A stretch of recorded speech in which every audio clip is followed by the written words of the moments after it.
Tukae.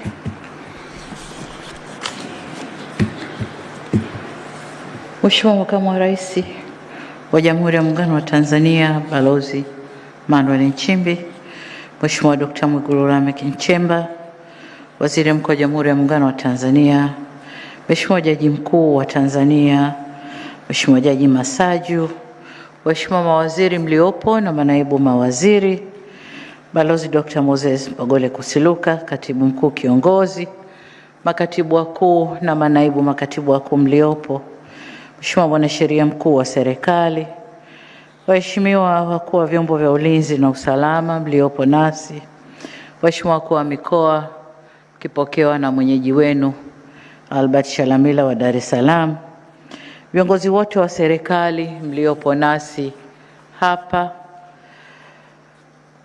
ndugu wakuu wa taasisi mbalimbali za serikali, ndugu wanahabari, wageni waalikwa, mabibi na mabwana, kazi na utu.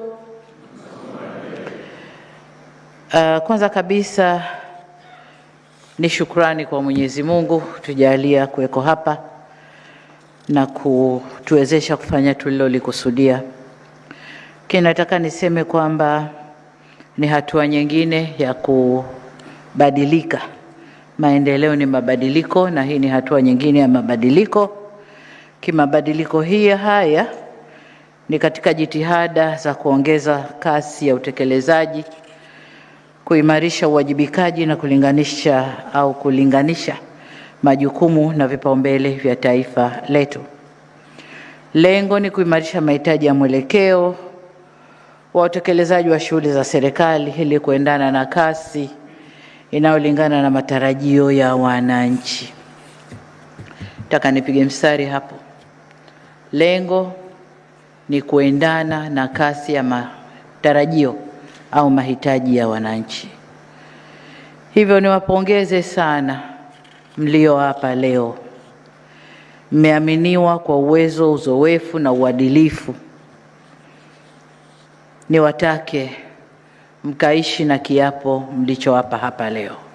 Mkaishi nacho, lakini pia kuna kiapo cha maadili ambacho mmesaini kopi mbili, moja mtapewa, mwe mnairudia kila mara.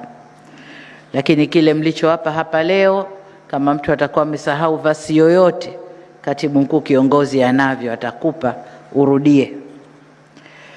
Sasa maelekezo yangu kwenu wakuu wa mikoa, Kanali Yahya Ramadhan Kido nimekupanga Kagera, na Kanali Donald William Msengi wewe utakwenda Mtwara.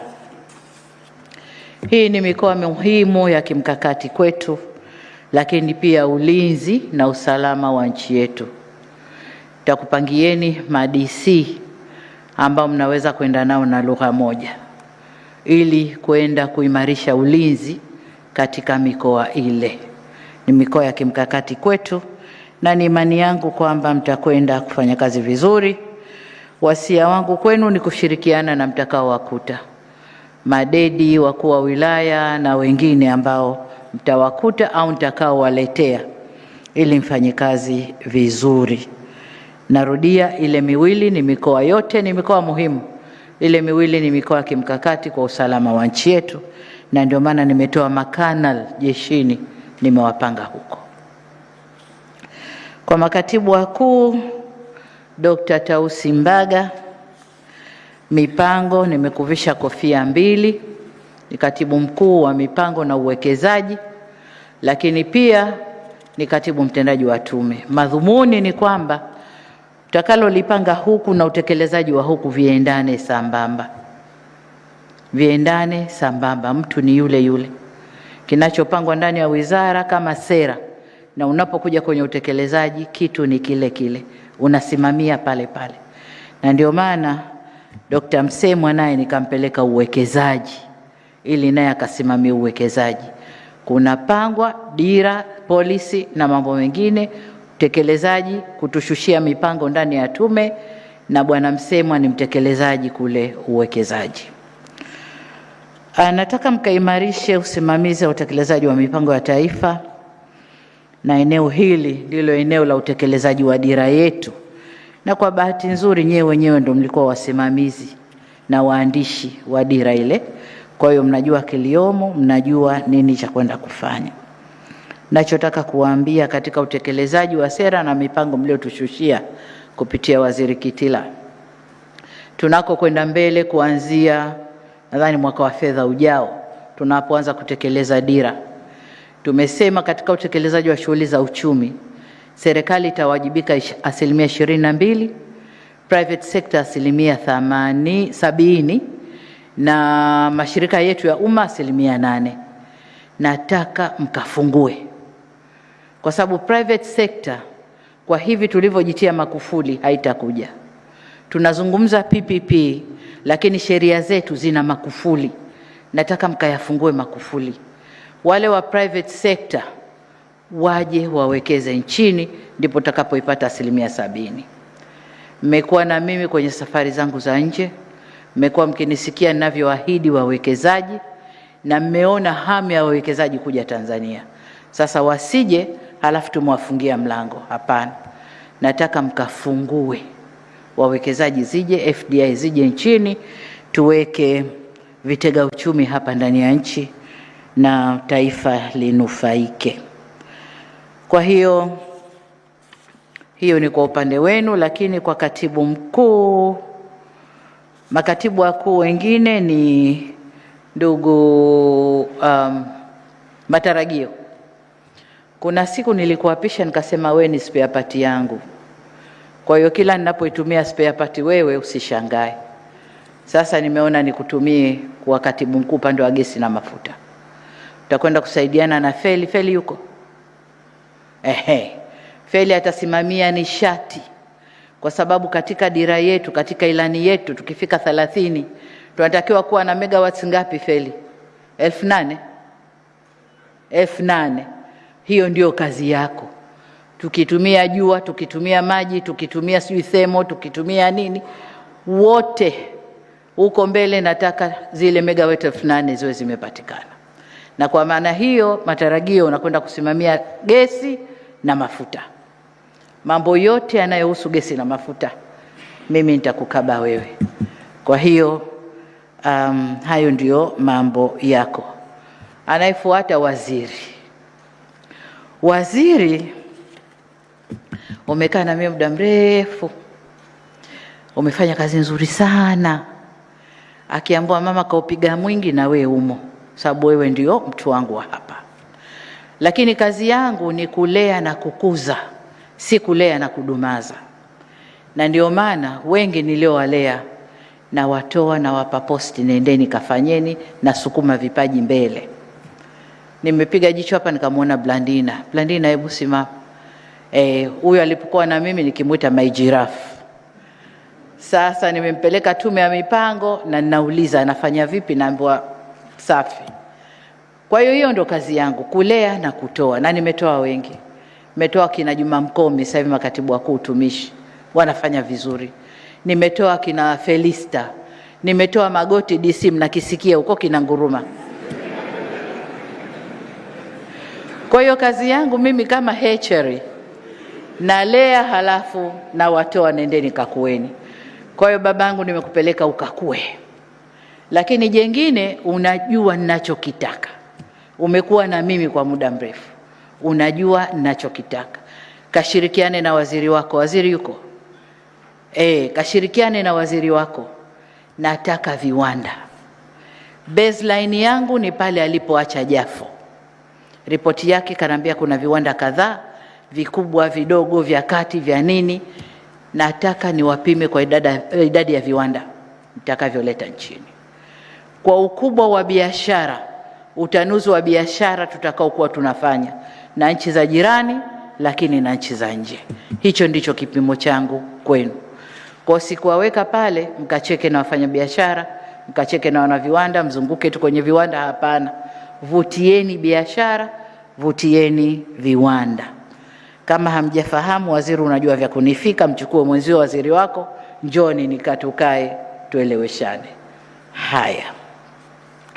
Mwingine Nguvila. Nguvila, we ni rasi wa muda mrefu, na ulipoomba ruhusa kwenda kwenye bunge, nilijua hakika utakwenda kupigwa hurudi.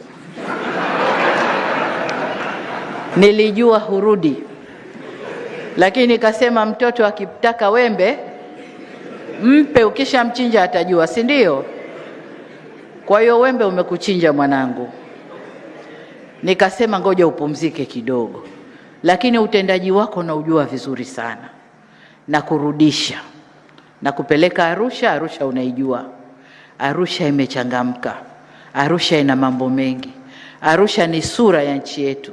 Tuna accommodate pale taasisi za kikanda za kimataifa. Nataka ukafanye kazi na kuamini, na najua unaweza. Kanifanyie kazi ya Arusha. Na nikumbushe tena jina Kewe. Kewe huku Nindi. Nimekupeleka mifugo, kilimo. Umekuwa rasi Njombe. Bosi wako yuko nyuma hapo, anahangaika na lishe, na nadhani amefanya vizuri. Ameweza kupunguza kiwango cha udumavu na yale matatizo ya lishe, si haba. Saka msaidia afanye vizuri. Lakini Njombe ni mkoa tunaotegemea kilimo, ni katika mikoa inayolisha Tanzania, ni katika mikoa inayolima mazao ya biashara. Kwa hiyo nenda kamsaidie Mheshimiwa mkuu wa mkoa. Na Mheshimiwa mkuu wa mikoa, utaona kwamba ninachofanya ni patches tu. Anayestaafu sijui anaye ni patches tu nafanya, kwa sababu mliopo na waamini, mliopo nimeona kazi yenu. Kwa hiyo twendeni tukachape kazi, lakini kazi pamoja na utu, ili nchi yetu isonge mbele, sawa? Kwa hiyo Nindi, bosi yuko nyuma hapo, amekuja kupokea. Nenda kachape kazi. Anayefuata Nsubili Joshua. Hili jina la kati miaka yote mekaa na wewe silijui. Akomeligwe silijui. Najua Nsubili Joshua tu. Lakini ni katika ile HR tunalea na kutoa. Nadhani pamoja na Rose hivyo hivyo. Tunalea, tukiona wako vizuri tunasema pelekeni vipaji nje. Kwa hiyo nendeni kafanyeni kazi zenu za unaibu katibu mkuu kama tulivyowaamini. Nendeni kasukumeni sekta zenu. Mnayajua yaliyoko huku. Nimekaa na nyinyi muda mwingi kwenye baraza la mawaziri. Dokumenti zangu zote zikitoka kwangu zinakuja kwenu. Zinafanywa uchambuzi, mnaziangalia, mnatoa recommendation. Yale ma recommendation sasa katekelezeni. Kawasaidieni mabosi wenu mkatekeleze yale mliokuwa mkinambia, Mheshimiwa tunaomba uridhie hili na hili lifanyike. Nasema okay, kama ulivyopendekeza, ulivyoshauri, chukua hatua. Sasa kachukueni hatua. Rose unakwenda maji, si unajua umuhimu wa maji. Na katibu wa mkuu Mwajuma, Mwajuma ni engineer, bosi wako yuko nyuma hapo Aweso. Hawa wote mimi nawaita watoto wa Tundu. Wako hivi, hawatulii. Nataka nawe ukafuate huko. Yale mambo ya kuelemea kwenye deski kufanya analysis ya maandiko nayo kuchushia, sasa nenda kawasaidie. Maji muhimu, tupate maji. Na kikubwa kuhangaika fedha ya maji iko wapi, ili tumalize ile 10% iliyobaki, kila mwananchi awe na maji safi na salama. Sawa mamangu? Haya. Luvanda. Hivi Luvanda nimekupeleka wapi? Mazingira. Wewe ulikuwa balozi muda mrefu. Kwa hiyo umekuwa ukiasikia yanayosemwa, umekaa India, umekaa Japani, umekaa wapi tena mwisho? India sawa na Japani. Alafu nikakurudisha. Haya, sasa nakutwika mzigo huo. Masauni yuko? Yuko naibu waziri wako yule pale. Nenda kawasaidie. Kikubwa ni carbon credit. Pesa nyingi tunanyang'anywa. Watu wetu wanapata, ukiangalia Tanganyika wanajisifu, tunapata mpaka 9 billion kwa carbon credit. Lakini wanaweza wakapata hata 20 billion. Yule wakatikati yule anayechukua huku na kuuza kule, anachukua pesa nyingi sana. Kwa nenda kashirikiane na kituo, msimame vizuri, tupate haki yetu, pamoja na mambo mengine ya mazingira. Mazingira yetu yameharibika sana, tunapanda miti kwa sana. Nenda kasaidiane na utakao kuta. Muyungi yupo. Yule ni guru la mazingira na ndio bosi wako. Kwa hiyo nendeni kafanyeni kazi pamoja. Haya, anayefuata ni nani? Mbwasi, nimekupanga wapi? Viwanda na biashara. Kwa hiyo nyinyi wawili, katibu mkuu na naibu, ni wapya, lakini sio wapya kwenye concept yote ya uchumi wa viwanda. Kwa nendeni kamsaidieni waziri, mchape kazi. Sawa? Haya, anayefuata Sheikh, wewe uvuvi pamoja na mifugo ni nani? Aha, mifugo na uvuvi, sekta zenu, na bosi yuko nyuma hapo. Nilikuwa namuona anapambana huko mikoani huko na wafugaji na wavuvi. Sekta yenu ni sekta muhimu sana kwa vijana wetu, sana sana. Nadhani juzi nilikuwa na kikao na baadhi ya mawaziri hapa na watu ambao tunahitaji watusaidie, lakini katika kuibua sekta zenye low hanging fruits ni mifugo, uvuvi na kilimo. Hizi ni sekta ambazo tukizisimamia kikweli kweli kisayansi zitachukua vijana wengi sana kwenye ajira. Lakini si tu kuchukua vijana, taleta mapato mengi sana nchini. Na ni sekta ambazo mavuno yake yanatakiwa kwa haraka. Tukiangalia hapa nchi za Gulf zinataka nyama iliyochinjwa na nyama hai. Wanyama hai kwa season zao, lakini nyama iliyochinjwa kwa kiasi kikubwa sana. Hatuwezi kunani. Sasa mpaka tuisimamie BBT mifugo, vijana wale wafuge na wengine wafuge, wafugaji wa kawaida wafuge, tuwabadilishe, ndio tutaweza kuuza kwa wingi kwenye hayo masoko. Lakini uvuvi vile vile. Sasa hivi ni samaki ya kufugwa tu. Wenzetu wanakula kila kitu, vyakula hakuna. Kuna soko la China hatuwezi kulimaliza. Tukifuga vizuri, tukifuata standards, na wewe ni bingwa sana kwenye ufugaji, kwenye uvuvi, tutakwenda vizuri. Lakini jengine, yale mapato tunonyang'anywa kule high seas, mimeli inakwenda kule, si tunategemea mapato ya leseni tu. Lazima tubadilike sasa, tubadilike na tujue wanachukua nini, na lazima wa process kile wanachokichukua, lazima wa process ndani. Kwa hiyo tuende kutoka na mabadiliko ya sera, mabadiliko ya sheria, lakini lazima tusimamie sekta zifaidishe taifa letu. Sawa? Haya, nikitoka hapo bwana, viwanda vingine, kuna operation ya viwanda vya dawa. Kipimo chako ni kuifanya Tanzania ijitegemee kwa 60 ya 70 ya zile dawa tunazoweza kuzalisha. Najua waziri yuko hapa, yuko. Najua kuna kazi imeanza kufanyika ya viwanda, nenda kaisimamie, lakini muelewe wanaowekeza ni kina nani. Kuna watu wengi wanahamu kuja Tanzania, wanakwamishwa ardhi, wanakamishwa na ukiritimba wetu. Nataka ukasimame, viwanda vya madawa vijengwe humu ndani, vijengwe na tujitegemee. By 2030 tujitegemee kwa 60 ya 80. Sawa?